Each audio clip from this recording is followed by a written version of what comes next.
नमस्कार व्यूअर्स, बहुत स्वागत है आप सभी का। आप देख रहे हैं आपका प्रोग्राम कॉफी पर कुरुक्षेत्र और मैं हूं सौरभ शर्मा। रोज के तरीके से आपके साथ वो प्रोग्राम जहां आपसे बात बिल्कुल खुल्लम खुल्ला होती है, खबर के अंदर की खबर और जो भी मुद्दा हम उठाते हैं, कोशिश करते हैं, समय आधे घंटे का ही होता है, लेकिन उसके अंदर क्या है वो बात आप तक पहुंच पाए, मुद्दा आप तक पहुंच पाए, ये हमारी कोशिश होती है। और जैसा हम अक्सर आपसे कहते हैं, विदाउट फिल्टर, जो जैसा है वैसे का वैसा आपके सामने रखते हैं।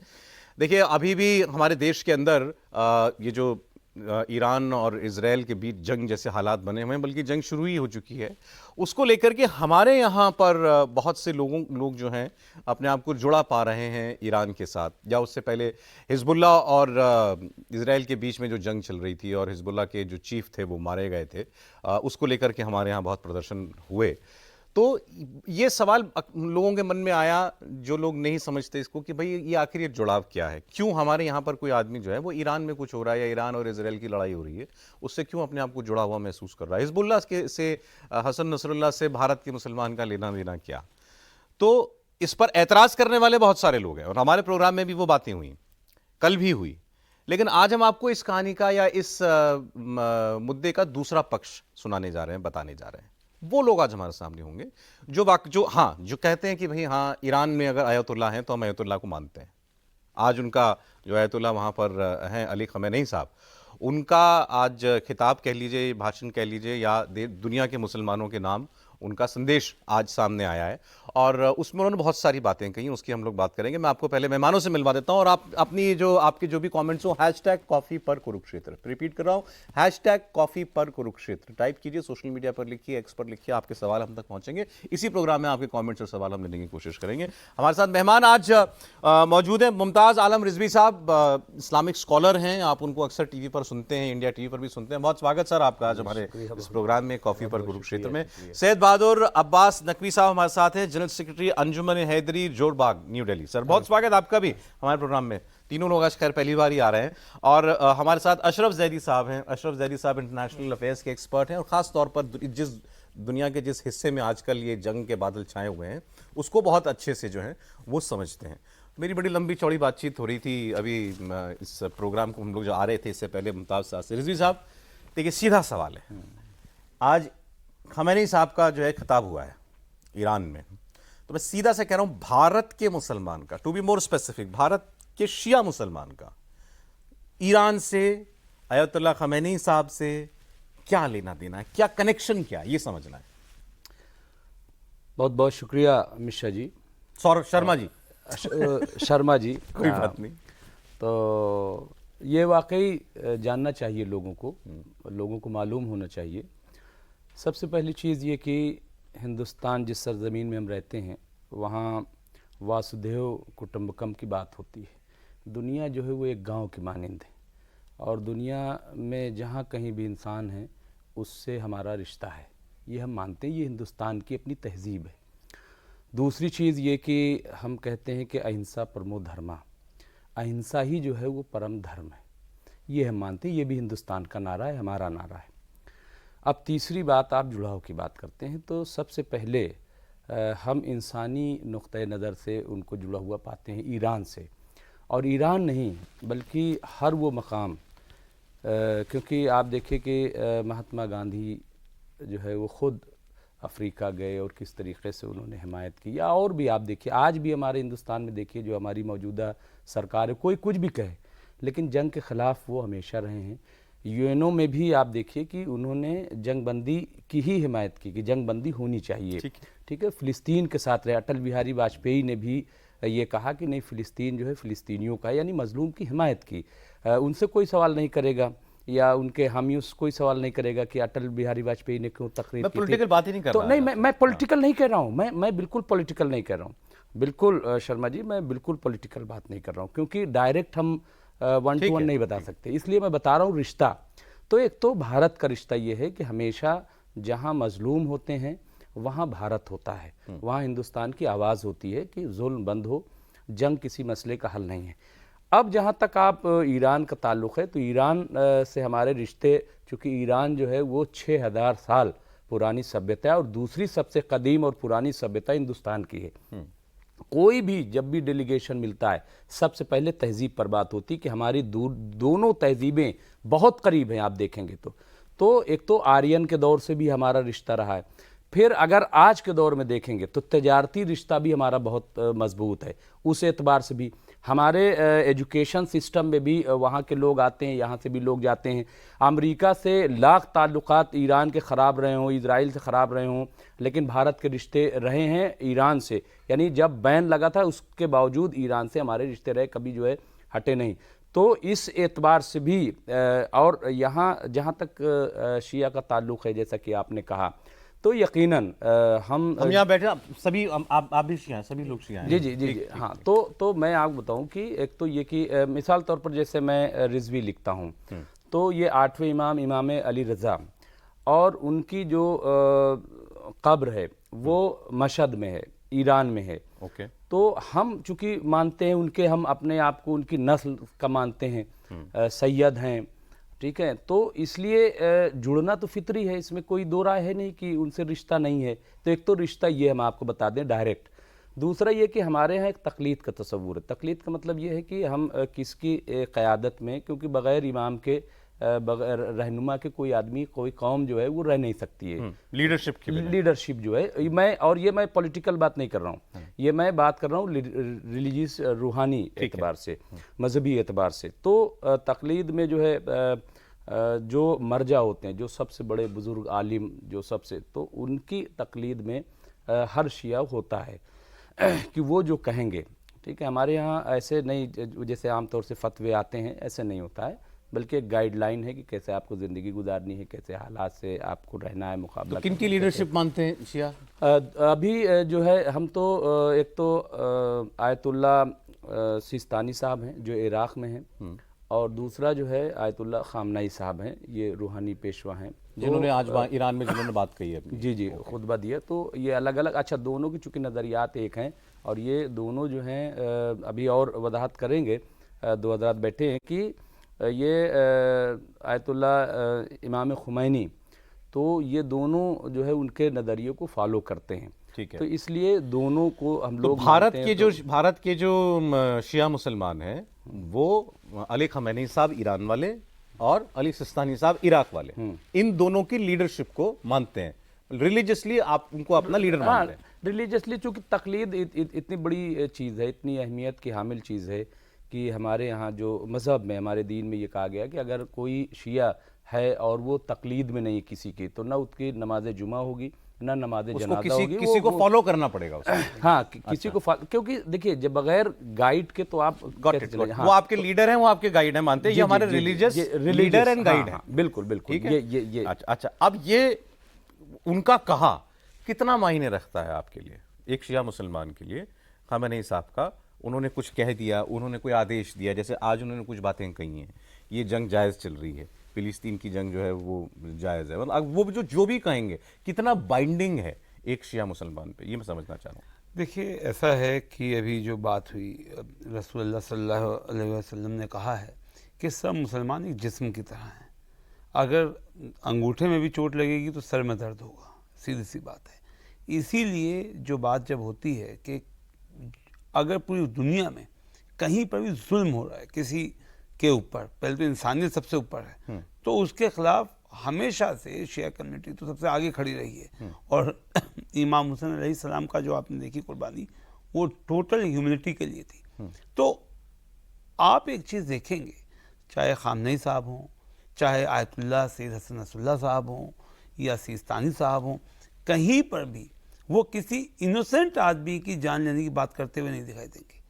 आप जितनी लड़ाई देखिएगा वो टोटल डिफेंस की दिखाई देगी आपको, सिर्फ सेल्फ डिफेंस की। और इसका सबसे बड़ा एग्जांपल दुनिया के सामने ईरान ने साबित कर दिया अभी 3 दिन पहले, जब इन्होंने अपने सेल्फ डिफेंस में, जब उन्होंने हमला करके उनको मारा, सेल्फ डिफेंस में जब बार बार ये कह रहा था इजराइल कि अब हम खामनेई साहब को मार देंगे, वो बंकर में छुप गए हैं, हम अब हमारा नेक्स्ट टारगेट इज खामनेई साहब, तो उन्होंने जब वहाँ से हमला किया, जिसे लोग हमला कह रहे हैं जबकि सेल्फ डिफेंस था, तो उन्होंने उनके उन टारगेट्स को हिट किया जहाँ से जो फाइटर जेट्स थे, उनके मिलिट्री टारगेट्स को हिट को हिट किया। किसी भी शहरी को, किसी बिल्डिंग को, किसी रेजिडेंशियल एरिया को हिट नहीं किया। इससे बड़ा सबूत क्या होगा? अग्रीड। मेरा सवाल ये था आपसे, खामेनी साहब का कहा कितना मायने रखता है देखिए, एक आम शिया मुसलमान के लिए? देखिए, खामनेई साहब का, जैसे उन्होंने कहा कि हमारे यहाँ हमारे जो रिलीजियस प्रैक्टिस है उसके अंदर हमको किसी एक की बेअत करनी होती है, किसी एक की हमको क़यादत में रहना होता है। ठीक है। तो खामनेई साहब एट लार्ज शिया, उनकी अगर आप देखेंगे 99, देखिए 1% तो कहीं भी हो सकता है कि कोई शियत नहीं मान रहे, बट 99% मुस्लिम्स के लिए जो उनकी बातें हैं, वो जो भी कह रहे हैं वो रिलीजन है, वो उनका रिलीजन है, वो उनका रिलीजन है। और आज भी व्हाट्सएवर ही इज सेइंग, ये हमारा रिलीजन है, we have to follow that.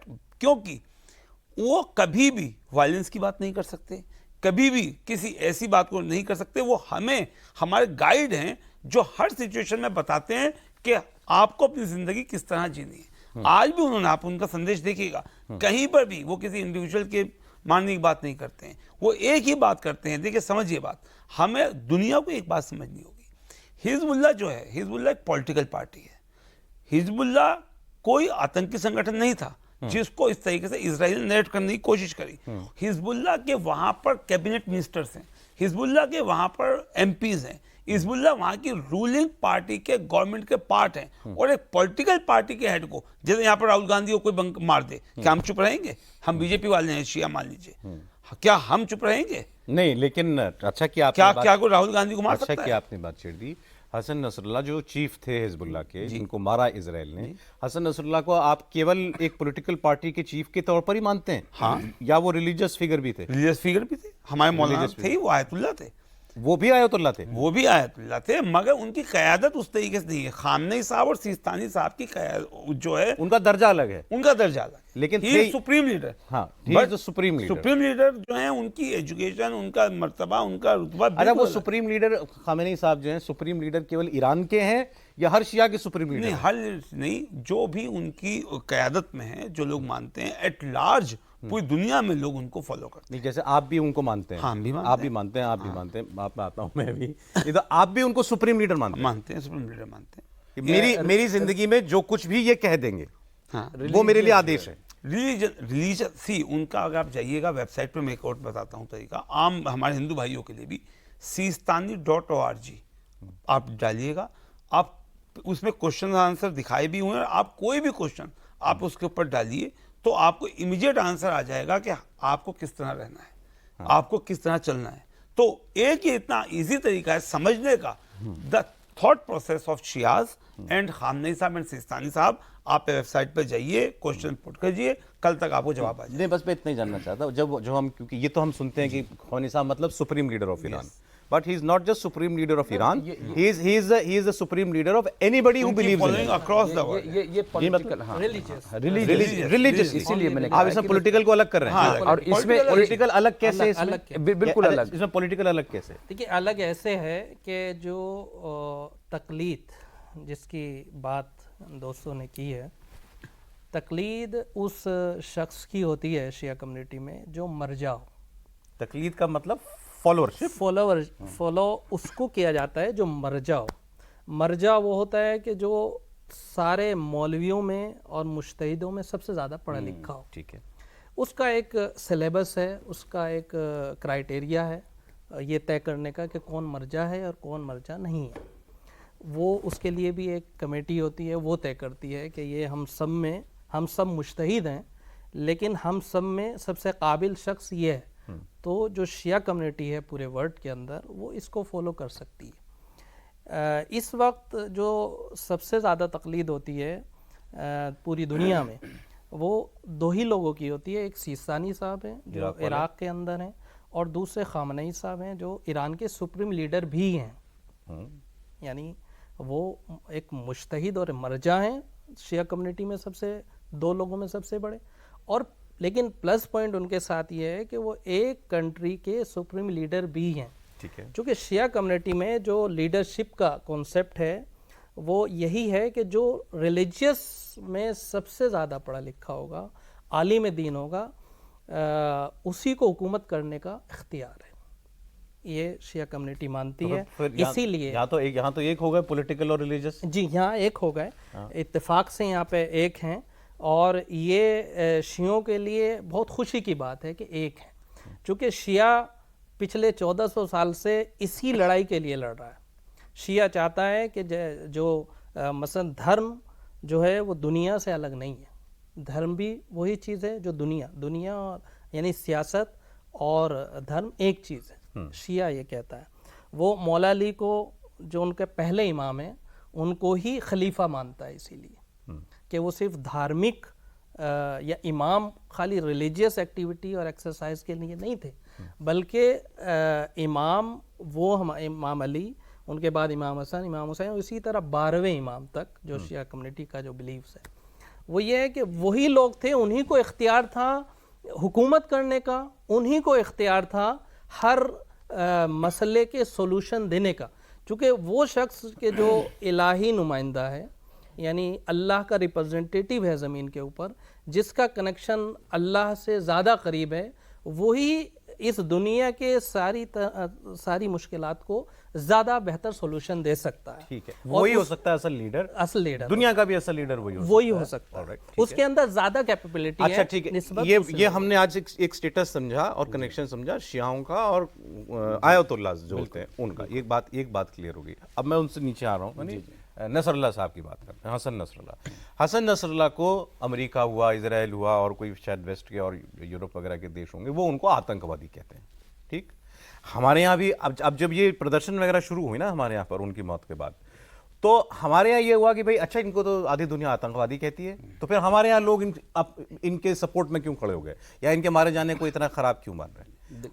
अब हाँ, वो एक लड़ाई लड़ रहे हैं इसराइल के साथ। हमारा ना इसराइल से कोई लेना देना, ना हमारा सीधे लेबनान से कोई लेना देना। 2 अलग मुल्क अपनी लड़ाई लड़ रहे हैं। अब लोग ये नहीं समझ पा रहे बहुत सारे हिंदुस्तान में, हसन नसरुल्लाह के लिए क्यों खड़े हो गए आप? देखिए, मैं सबसे पहले तो ये बताऊं कि जब फ़िलिस्तीन की बात आती है तो फ़िलिस्तीन को एक सिर्फ कंट्री के तौर पर, एक स्टेट के तौर पर नहीं देखा जाता, चूँकि वहाँ मस्जिद अक्सा और बैतुल मुक़द्दस है, और उस पर जिस तरीके से अभी बहादुर अब्बास साहब और बताएंगे कि ग्रेटर इज़राइल बनाने का जो कॉन्सेप्ट है, जो नक्शा है, और उसमें जिस तरीके से पूरा एक कब्ज़ा, यानी खाना काबा तक कब्ज़ा करने का, हाँ, उस पर तो इसलिए ये माना जाता है कि ये जो इज़राइल है, जो काबिज़ है फ़िलिस्तीन पर, 1880 में सिर्फ 4% पॉपुलेशन थी, फिर 48 में आप देखिए कि बढ़ते बढ़ते और आज ये हालत है कि फ़िलिस्तीन नहीं रह गया, पूरा इज़राइल के तौर पर वो माना जाता है। और यही वजह है, आप देखिए शर्मा जी, कि हमारे यहाँ 1992 में जाकर के एम्बेसी कायम हुई। उससे पहले एम्बेसी भी नहीं थी इज़राइल की, बहुत देर बाद। अच्छा, रिलेशन भी पहली बार मैं आपको याद दिलाऊं कि पार्लियामेंट के अंदर एज ए दोस्त, उस वक्त आनजहानी सुषमा स्वराज जी जो वज़ीर ख़ारजा थी, विदेश मंत्री, उन्होंने पार्लियामेंट में ये ऐलान किया बाकायदा कि इज़राइल भी हमारा दोस्त है फ़िलिस्तीन से, पहली बार। उससे पहले कभी किसी ने दोस्ती थी, हो गई थी, सिफारती ताल्लुकात हो गए थे। तो इसलिए जो आप कह रहे हैं ना कि क्या रिश्ता क्या है, तो एक तो रिश्ता ये है बैतुल मुक़द्दस इबादत गाह, ठीक है, क्योंकि दूसरी खाने का अलग-सा मस्जिद का, हाँ, अलग-सा बैतुल मुक़द्दस, उनको मुसलमान थर्ड मोस्ट रिलीजियस साइट कहते हैं। पूरी दुनिया, हाँ बिल्कुल बिल्कुल, पूरी दुनिया जो है वो मानते हैं। सेकंड जो है खाना काबा के बाद अगर कोई वहाँ पे हमारा जो इबादत गाह बड़ी है तो वो बैतुल मुक़द्दस है। तो एक तो वो रिश्ता जुड़ जाता है क्योंकि उसका ताल्लुक वो है। दूसरा ये कि फिर मजलूमियत से, क्योंकि हमने बताया ना अभी अटल बिहारी वाजपेयी जी ने भी हिमायत की और सब ने हिमायत की कि किस तरीके से इज़राइल कब्ज़ा करता चला गया, पनाह दी थी फ़िलिस्तीनियों ने, लेकिन इज़राइल ने। तो एक दूसरी बात यह है। तीसरी बात जो आप कह रहे हैं कि साहब आतंकवादी, देखिए हिंदुस्तान ने भी अभी तक न तो हिजबुल्लाह जो तंजीम पॉलिटिकल पार्टी है एक तरीके से उसको कहा है कि आतंकवादी संगठन है, और न तो आयतुल्लाह नसरुल्लाह को कहा है, हसन नसरुल्लाह को कहा है कि वो आतंकवादी नहीं कहा अभी तक हिंदुस्तान, चूँकि हम हिंदुस्तानी हैं। अगर अमेरिका और इज़राइल ही तय करते हैं पूरी दुनिया में कि साहब ये जिसको कह देंगे वही आतंकवादी है, तो कम से कम हिंदुस्तान तो फॉलो नहीं कभी करेगा। अगर हिंदुस्तानी सरकार कह देगी नहीं, आतंकवादी, बिल्कुल, अगर हिंदुस्तानी सरकार कहेगी तो हम उसको मानेंगे, लेकिन हम डिमांड भी करेंगे। देखिए, हमारा एक डेमोक्रेटिक कंट्री आपने है। बड़े आसानी से कह दिया मानेंगे, नहीं, इतना मानेंगे आसान और डिमांड भी करेंगे। नहीं, दो चीज़ें, देखिए ऐसा है, नहीं, देखिए ऐसा है कि खारजा पॉलिसी जो है ना, हम हिंदुस्तान में जब हैं, मान लीजिए हम हिंदुस्तान में, हाँ। हिंदुस्तान में हमारी सरकार से, भाई मौजूदा जो सरकार है, बहुत सारे इख्तलाफात हैं। हाँ। हर रोज़ हम प्रोटेस्ट भी सरकार के खिलाफ करते हैं, मीटिंगें भी करते हैं और उनसे मुतालबा भी करते हैं। भाई प्रोटेस्ट किस लिए होता है, आप बताइए? प्रोटेस्ट इसलिए नहीं होता है कि सरकार पलटने नहीं, जा वो रहे हैं। बात मैं आपको बताऊं, क्योंकि एक्चुअली थोड़ा हमारे प्रोग्राम में मुद्दा है, बहुत अहम होता है, लेकिन समय कम रह जाता है अक्सर। सवाल की यही है, मतलब जो मर्म है ना सारी बहस का, वो यही है कि आज आपने ठीक कहा, हिजबुल्लाह को आतंकवादी संगठन भारत सरकार नहीं मानती, लेकिन लोग पूछते हैं, मान लीजिए कल को हम भी उसको आतंकवादी संगठन कहें, या आज हमारे ईरान से ठीक अच्छे संबंध हैं, ठीक, कल को हमारे संबंध खराब रहे, भारत के अंदर भारत की सरकार के साथ आपके कुछ मुद्दों को लेकर के आप ना मानते हो, एक पेज पे ना हो, लेकिन जब बात आती है पूरे देश की और देश की बाकी दुनिया के साथ ताल्लुकात की, तो हम एक होते हैं ना, ये इतना तो हम मानते हैं कि हम लोग एक होते हैं। मैं समझ आ गया। सवाल बार बार ये पूछा जाता है, मान लीजिए कल को ईरान से आपके टर्म्स खराब हो जाए, मान लीजिए जैसे अभी कहा कि हिजबुल्लाह को हम आतंकवादी संगठन खराब, तो फिर जो मानने वाला है ईरान को और नसरुल्लाह साहब को जो आयतुल्लाह मानता है, वो क्या करेगा? देखिए, मैं आपको बताऊं, सबसे पहली बात तो ये है कि आप ये देखेंगे कि ये एक मैप है जो ग्रेटर इसराइल का है। ये मैप क्लियरली दिखाता है कि इसराइल को कौन कौन सी कंट्री के ऊपर कब्जा करना है। ये उनकी डिक्लेयर्ड पॉलिसी है। आप उनका मैप देखिए, ऊपर नीचे दो ब्लू लाइंस हैं, बीच में स्टार है। वो दो ब्लू लाइंस दो रिवर्स का निशान है, एक ये दरियाए नील है और एक ये नहर फरात है। इन दो के बीच में जो भी एरिया आता है वो इसराइल कहता है हमारा हिस्सा है। इसमें क्या क्या है? सऊदी अरबिया जो मक्का मदीना है हमारा, उसके बाद सीरिया जो हमारे जहाँ मरकज़ है, जनाब हमारी मुक़द्दस मका एरियाज़ हैं, रोज़े हैं वहाँ पर, इराक, लेबनान, जॉर्डन, इजिप्ट। आप ये बताइए, एक कंट्री खुल्लम खुल्ला कह रही है कि ये मेरा प्लान है। ऐसी कंट्री को हमारे क्या कंट्री के लोग ऐसी बेवकूफ़ी कभी करेंगे? दुनिया में बहुत सारे देश बेवकूफियां कर रहे हैं। नहीं, बेवकूफ़ी नहीं कर रहे। हम कहते हैं वो करते हैं, हमारा उससे क्या लेना उनका देना? इंटरेस्ट मिला हुआ है। देखिए, हमारा इंटरेस्ट क्या है? ये नहीं, हमारा इंटरेस्ट मैं बता रहा हूँ, हमारा इंटरेस्ट बढ़ते जा रहे हैं। हमारा इंटरेस्ट बता रहा हूँ। हमारा इंटरेस्ट ये है, अटल बिहारी वाजपेयी जी का लाल किले साहब भाषण सुनिए, उन्होंने कहा कि ये अतिक्रमणकारी है इसराइल को उनकी जगह लौटानी पड़ेगी फिलिस्तीनियों की। ये हमारा स्टैंड है। हम आज कह रहे हैं ईरान के साथ जो हमारे रिश्ते हैं वो आज के नहीं हैं, वो सैकड़ों साल पुराने हैं। हमारे जो रिश्ते और रशिया के साथ, आप एक बात कहते हैं, अच्छा सुनिए, कि हिजबुल्लाह, अरे ये जो आप नक्शा लेकर के आए हैं, ये नक्शा, क्योंकि आप हाँ, वेबसाइट पर एक्सपर्ट हैं जियोपॉलिटिक्स के, ये नक्शा कहाँ से आया? मतलब मैं इसकी वेरासिटी जानना चाह रहा हूँ। ये बाकायदा ऑनलाइन पड़ा हुआ है, ये उनका डिक्लेयर है। ये इजराइल का गोल हाँ, है। इजराइल का गोल है। इसराइल का गोल है, ये तो सभी जानते ही हैं इस चीज़ को, ये कोई छुपी हुई चीज़ नहीं है। क्योंकि वो कहता है मैं तो जहाँ रह रहा हूँ वहाँ रह रहा हूँ, मेरे को केवल यहीं रहना है, मैं जो लड़ाई लड़ रहा हूँ ये मुझसे झगड़ रहे हैं, ये मुझे मार रहे हैं, मैं इसीलिए अपने सेल्फ डिफेंस में करता हूँ। नहीं, देखिए, फॉल्स नैरेटिव। पिछले 70 साल से इसराइल रोज़ाना, आज भी हमारा देश हिंदुस्तान जो फ़िलिस्तीनियों की सरज़मीनों को छीनने के बाद सेटलर बसाए गए हैं वहाँ पे, बाहर से आने वाले, उनको सेटलर ही कहता है, सेटलर ही मानता है। और हमारा देश आज भी ये कहता है कि वो सरहदें कि जो 1968 वाली हैं, 67 या 68 वाली जो सरहदें हैं यूएनओ चार्टर के मुताबिक, हम उस तरह से इसराइल को और फ़िलिस्तीन को मानने के लिए तैयार हैं और उसकी हिमायत करते हैं।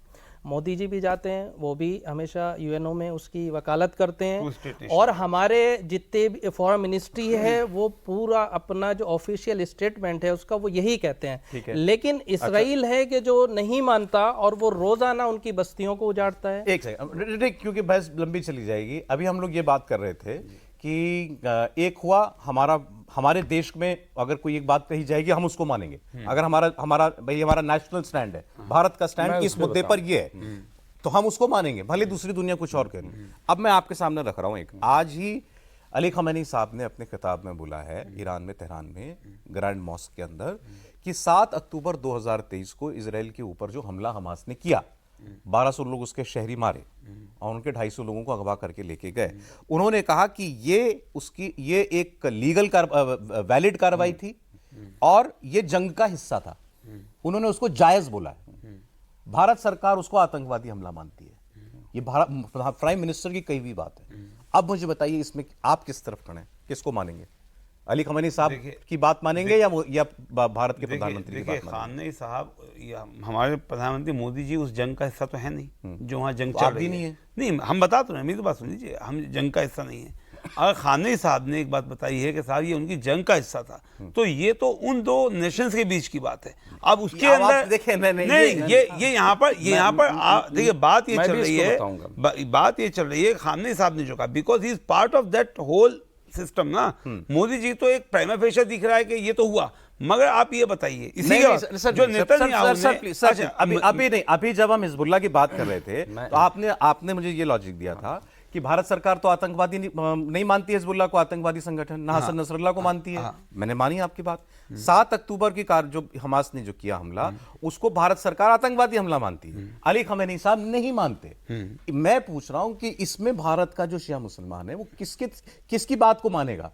भारत सरकार की बात को मानेगा? अली खamenei साहब अभी उन्होंने कहा था कि पॉलिटिकल चीजें एक अपनी जगह पर हैं।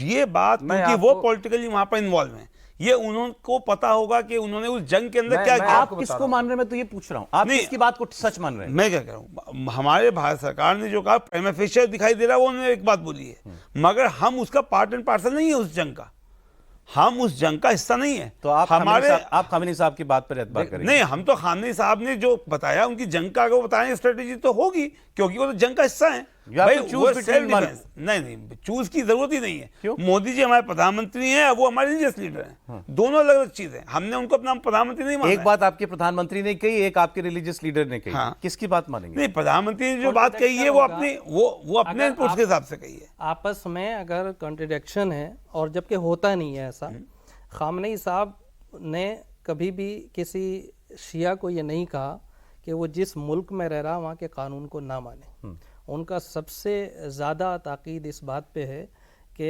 कोई भी शिया जो उनका मुकल्लिद है वो किसी भी मुल्क में रहता है, उसके ऊपर वाजिब है कि वहाँ के कवानीन को फॉलो करे। जी, मैं वही कहने जा रहा था। उसके मुल्क के कानून हैं उनको फॉलो करे। इवन अगर इलेक्ट्रिक मसला, उनसे एक सवाल हुआ था अभी कुछ दिन पहले, वो ऑनलाइन बहुत वायरल हुआ। किसी एक शिया ने इंडिया से पूछा कि हम हिंदुस्तान में रहते हैं और यहाँ पे मतलब हिंदुओं की हुकूमत है, उसके जहन में ऐसा कुछ रहा होगा, तो यहाँ पे क्या हम बिजली चोरी कर सकते हैं? तो उनका जवाब आया कि बिजली चोरी करना हराम है तुम्हारे लिए। गाय के मुतालिक भी इस तरह के सवालात बहुत जाते हैं उनके पास कि रिलीजियस शिया पर्सपेक्टिव से देखा जाए तो गाय का गोश्त हलाल है और खा सकते हैं और दूसरे मुल्कों में खाया जा रहा है, लेकिन उन्होंने उसके लिए भी हराम का कहा कि वो, लेकिन यहाँ गाय मैं आपको जवाब दे रहा हूं शर्मा जी, यहाँ कॉन्फ्लिक्ट है ना शर्मा जी, उनके कहे में और भारत सरकार के स्टैंड में कोई कॉन्फ्लिक्ट नहीं है। मैंने अभी आपको बताया शर्मा जी, 7 अक्टूबर वाली बात मैं क्लियर करूं। देखिए ऐसा है, 7 अक्टूबर को जो कुछ हुआ बज़ाहिर लगा, ठीक है, कि अटैक हुआ, यकीनन लोग मारे गए, इसमें दो राय नहीं है, कैप्टिव्स भी हुए, लोगों को अगवा भी किए गए, इसमें दो राय नहीं है। लेकिन बाद में 3 दिन बाद हमारी वजारत ख़ारजा का जो ट्वीट है, बयान आया, वो देख लीजिएगा आप। फिर उसके बाद यूएनओ का जो आया है स्टेटमेंट, वो देख लीजिएगा, तब आपको अंदाज़ा होगा। देखिए कई बार होता है ना, जज्बात में भी चीज़ें चली जाती हैं फ़ौरन देख करके। हो सकता है कि आज जो आयतुल्लाह खामनेई ने बात कही है, हो सकता है जो हमारे पीएम हैं वो भी गौर करें इस पे, उस पर देखें कि साहब ये क्यों बात है लीगल क्यों कर, नहीं आज तक की बात नहीं, मैं पीएम की बात कर रहा हूँ, मैं उन्हीं की बात कर रहा हूँ। प्राइम मिनिस्टर, भारत सरकार, भारत का प्रधानमंत्री एक ही बात है। वही कह रहा हूँ कि आज खुतबे के बाद क्या बयान आया, हमला ही मानते हैं। नहीं, खुतबे के बाद कोई ट्वीट आया क्या? जब अभी खुतबा हुआ है खामनेई साहब का, उसके बाद कोई ट्वीट आया है? भारत का कोई बयान आया है? नहीं आया ना। तो आने दीजिए, जब वो आ जाएगा तब हम आपको जवाब देंगे कि उनका क्या। अभी क्यों नहीं? तो नहीं, मैं कह रहा हूं ना कि हो सकता है चीजें, बहुत सारी गलत फहमियां भी होती हैं जिंदगी में, जज्बाती में तो इंसान उनकी बात सुन के क्या भारत की राय बदल जाए? दोस्त है, दोनों गहरे दोस्त है, और हमारा चाबार पोर्ट है, बहुत सारे बड़े अच्छे रिलेशन है, बड़े अच्छे रिलेशन है, इसलिए हो सकता है कि उनसे समझने की कोशिश करें। जोरबाग के अंदर हजारों लोगों ने प्रोटेस्ट भी किया था। हमारी क्लियर स्टैंड है Netanyahu is the terrorist number 1 of the world. इनको फांसी चढ़ना चाहिए। ये इतने बड़े आतंकवादी है, बच्चे सो रहे थे, पेजर में ब्लास्ट करा दिया।